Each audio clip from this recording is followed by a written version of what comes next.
Krishna is love, Krishna is love. जब वो दर्शन होगा तो सबसे पहले मैं किसी को बताऊंगा नहीं, क्योंकि समय चला गया कि भाई मैं तुमसे कम्पीट कर रहा हूँ, तुमसे कर रहा हूँ, तुमसे कर रहा हूँ, तुमसे कर रहा हूँ। उन्होंने ऑलरेडी इतिहास रच दिया है। बहुत ही एक स्पेशल मोमेंट होता है जब शायद आप अपने सुध बुध सब खो देते हैं।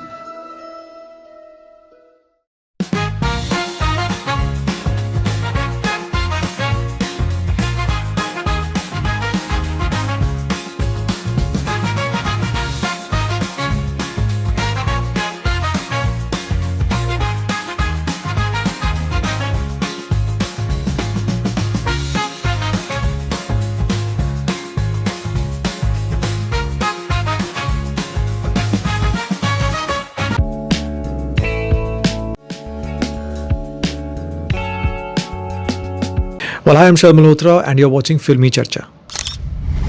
हेलो नमस्कार, मैं हूं राहुल और आप देख रहे हैं द फिल्मी चर्चा। आज हमारे साथ हैं शरद मल्होत्रा, जो कि पहली बार कोई माइथो शो कर रहे हैं और कृष्ण जी की भूमिका में आ रहे हैं। तो चलिए बिना देर किए मिलते हैं उनसे। कैसे हैं आप शरद? बिल्कुल बढ़िया, जय जगन्नाथ। जय जगन्नाथ। ये शो जो है एक तरीके से हमने न्यूज़ पढ़ा भी और एक तरीके से इतिहास भी बना रहे हैं आप। कैसे हो मैं बताता हूँ। अगर कभी जिक्र किया जाएगा कि कोई ऐसा माइथो प्लेटफॉर्म आया कोई माइथो शो के लिए और किसने पहला काम किया, तो आप अपना नाम ज़रूर बताएंगे कि पहला मैंने किया था माइथो शो किसी प्लेटफॉर्म पे। कितने प्राउड मोमेंट है ये।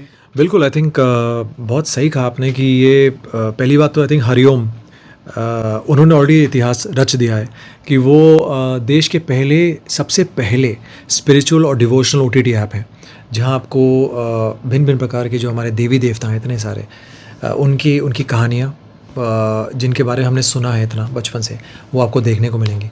तो वैसे ही एक हमारे जो बाबा हैं जगन्नाथ बाबा के बारे में जिन्हें हम बचपन से पूज रहे हैं, उनकी जो बहुत ही इंटरेस्टिंग उनकी जो लाइफ जो जर्नी रही है, जो उनकी कहानी रही है, उनकी स्थापना कैसे हुई, जगन्नाथपुरी जो जगन्नाथ धाम है उसकी स्थापना कैसे हुई, सबके बारे में आपको सुनने को मिलेगा, देखने को मिलेगा बहुत इंटरेस्टिंग तरीके से। तो वो उसका हिस्सा बनने का मौका मिला, तो आई थिंक वो मेरा सौभाग्य है। मैं श्रेय देता हूँ डेफिनेटली चैनल को, प्रोड्यूसर्स को, कि उन्होंने मुझे इस लायक समझा कि वो मुझे कृष्ण जी की भूमिका में देखना चाहते थे। और लकीली आई थिंक लोगों को भूमिका बहुत अच्छी लगी है। 4-5 एपिसोड जो हैं आई थिंक रिलीज़ हो चुके हैं। तो आगे भी कहानी बहुत लंबी है, तो देखिए प्लीज़ और बताइए कैसा लगा आपको। धार्मिक शो है तो एक सवाल धार्मिक सा, कृष्ण जी को कितना फॉलो करते हैं आप, कितना मानते हैं? देखिए, मैं कृष्ण भक्त हूँ, मेरी वाइफ भी कृष्ण भक्त है। और कल जन्माष्टमी थी और कल ही के दिन, कल के पावन अवसर पर यह शो लॉन्च हुआ जय जगन्नाथ। और कल ही हमने घर पे जो है हम पालना लेकर आए, हमने रात को पूजा की, प्रसाद बनाया, भोग वगैरह। तो सही तरीके से विधि विधान से हमने सब कुछ किया। तो देखिए, कृष्ण जी के तो आई थिंक हर एक इंसान भक्त होते हैं। मतलब भक्त क्या, उनके फॉलोअर होते हैं, उनके चाहने वाले होते हैं। कृष्ण का जब नाम लेते हैं, कृष्णा मेरे लिए क्या है, प्रेम। मतलब वो धरती पर आए थे अपने प्रेम का पाठ पढ़ाने।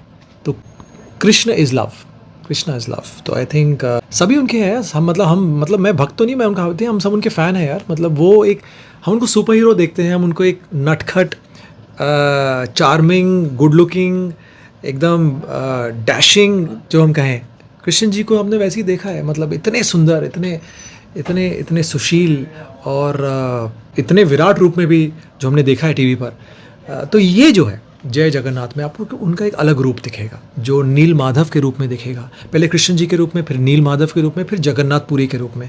तो ये उनके अलग जो जितने रूप हैं, फॉर्म्स हैं, वो आपको देखने को मिलेंगे, जो बहुत ही इंटरेस्टिंग है। जैसा आपने बताया कि कृष्ण जी के आप बहुत बड़े भक्त हैं, तो ऐसा कहा जाता है कि भक्त को भगवान कभी कभी दर्शन भी देते हैं। अगर बाई चांस कृष्ण जी ने आपको दर्शन दिया तो किस तरह की 1-on-1 कन्वर्सेशन होगी आपकी? भाई ऐसा है, देखो फिल्मी चर्चा, जब वो दर्शन होगा तो सबसे पहले मैं किसी को बताऊंगा नहीं, क्योंकि ऐसा कहते हैं कि जब प्रभु दर्शन देते हैं, कोई भी ऐसा कुछ करते हैं, तो अपने तक सीमित रखना चाहिए, है ना। क्योंकि वो बहुत ही एक स्पेशल मोमेंट होता है जब शायद आप अपने सुध बुध सब खो देते हैं। और पहली बात तो आई थिंक मनुष्य हैं हम लोग उस लेवल पर पहुँचे नहीं हैं डेफिनेटली। अब आपने पूछा है, तो अगर कभी जाके मुझे ऐसे लगा कि कृष्ण जी ने दर्शन दिए हैं या ऐसा कुछ मुझे प्रतीत हुआ, तो पता नहीं यार, मतलब उस वक्त तो पता नहीं क्या होगा, मतलब कुछ होश ही नहीं होगा जी। मतलब आदमी मदहोश हो जाता है बिल्कुल। क्योंकि आई थिंक हम जिनके बारे में बचपन से देख रहे हैं, सुन रहे हैं, पढ़ रहे हैं, पूछ रहे हैं, अगर आपके वो इष्ट देव आपके सामने आ जाए तो आपकी क्या हालत होगी, वैसी मतलब जो देखिए मैं कहूँ ना अगर, तो हम सब गोपी हैं, हम सब गोपी हैं आप में अगर, क्योंकि हम कहीं ना कहीं उनसे इतना प्रेम करते हैं। ठीक है, आज ही इनफैक्ट मैं बात कर रहा था कि हमें ना गोपियों की तरह अपने जो हमारे इष्ट देव हैं, जो हमारे देवता हैं, हमें उनसे प्यार करना चाहिए, चाहे वो कोई भी हो, चाहे आपके लिए महाकाल हो, चाहे मेरे लिए कृष्ण जी हो, बजरंग बली हो, कोई भी हो। अगर प्रेम वैसा रहेगा ना तो देवता भी समझते हैं कि नहीं ये मुझसे उतना ही प्रेम करता है। तो ऐसा प्रेम कीजिए कि एकदम तोड़ के एकदम, तब मज़ा आएगा, तब वो प्यार में बात भी होती है। आखिरी सवाल, कृष्ण जी की भूमिका और भी एक्टर्स ने बहुत सारे निभाए हैं एक्टर्स, ऑडियंस की एक्सपेक्टेशन बहुत ज़्यादा होती है जब नया किरदार नए एक्टर्स उसको प्ले करते हैं।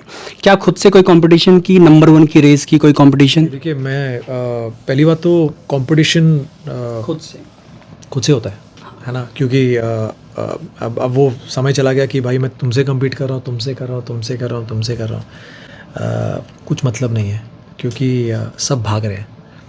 लेकिन यहाँ पे सबसे इम्पोर्टेंट है कि आप रुक कर अपने आप को देखें और समझें कि जो आपको काम दिया गया है वो कैसे करना है।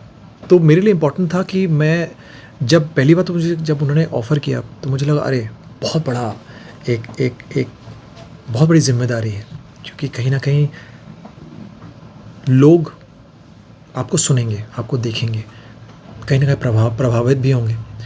प्रभावित होने में कहीं ना कहीं आपसे कोई गलती ना हो जाए, मतलब एज एन एक्टर, क्योंकि आप जो बोल रहे हैं लोग आपको कहीं ना कहीं सोचेंगे, समझेंगे और हो सकता है अप्लाई भी करें जीवन में।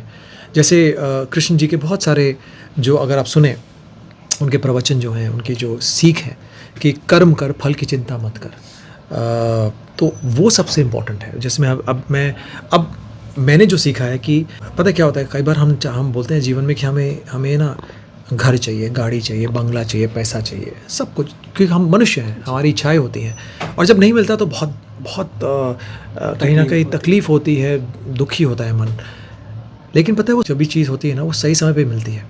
तो आपको सही समय का, आपको कहीं ना कहीं अगर आप वेट करते हैं, क्योंकि देखिए आपके मन का तो अच्छा, उसके मन का ज़्यादा अच्छा, तो ये सब चीज़ें हैं जो मुझे देखिए हो सकता है कहीं ना कहीं ईश्वर भी चाहते थे कि मैं भी समझूं, क्योंकि एज एन एक्टर हमारे मन में भी बहुत सारी चीज़ें, इच्छाएं होती हैं, अभिलाषाएं होती हैं कि अभी यार ये चाहिए, यार अभी ये करना है, यार बहुत टाइम से मेरे मन में कुछ चीज़ें चल रही थी, ठीक है, जो नहीं हो रही थी। तो मुझे लगता था यार ये क्यों हो रहा है, यार मैं तो रोज़ पूजा पाठ करता हूँ। तो अब समझ में आया कि नहीं, जब टाइम होगा तभी होगा, और सही समय पे होगा, और बहुत कमाल का होगा। तब तक आप आराम से बैठिए और पूजा पाठ कीजिए, जो भी है, जो भी धर्म फॉलो कर रहे हैं आप आराम से रहिए और वेट कीजिए। देखिए जब तक आप सरेंडर नहीं करेंगे ना, जीवन में कुछ नहीं होगा। तो सरेंडर कीजिए और जीवन का आनंद लीजिए। फैंस को क्या कहना चाहेंगे, क्या अलग देखने को मिलेगा, क्योंकि कृष्ण जी को हमेशा देखते आ रहे हैं, आप क्या अलग कर रहे हैं? देखिए पता नहीं, देखिए कृष्ण जी तो कृष्ण जी हैं, अब उनके बहुत सारे अलग रूप हैं, फॉर्म्स हैं। मैंने किया हो, आपने किया हो, उन्होंने किया हो, सब अपने अपने तरीके से करेंगे, अपने ढंग से करेंगे। मुझे जो समझ में आया वो मैंने किया उस तरीके से। लेकिन यस, आई थिंक जय जगन्नाथ जो है बहुत ही कमाल की कहानी है। प्लीज़ देखिए, ऐसी कहानी कभी पहले आपको नहीं दिखी होगी कहीं भी, टीवी पर या OTT ऐप पर। ये पहली बार हरिओम के OTT ऐप पर आपको ये जय जगन्नाथ की जो कहानी है, रहस्यमय, बहुत सारे चमत्कार होते हैं हर रोज़ जगन्नाथपुरी पे, अगर आपको पता हो, जगन्नाथ धाम में बहुत सारे चमत्कार होते हैं। तो जितना भी प्रोड्यूसर्स इकट्ठा कर पाए मटेरियल तो उन्होंने किया, और चैनल ने भी उन्हें बहुत सपोर्ट किया, और सब लोग मिलकर, हम पूरी टीम लेकर आपके लाए हैं जय जगन्नाथ। प्लीज़ देखिए और अपना फीडबैक ज़रूर दीजिएगा, आप भी ज़रूर देखिएगा। पक्का, श्योर।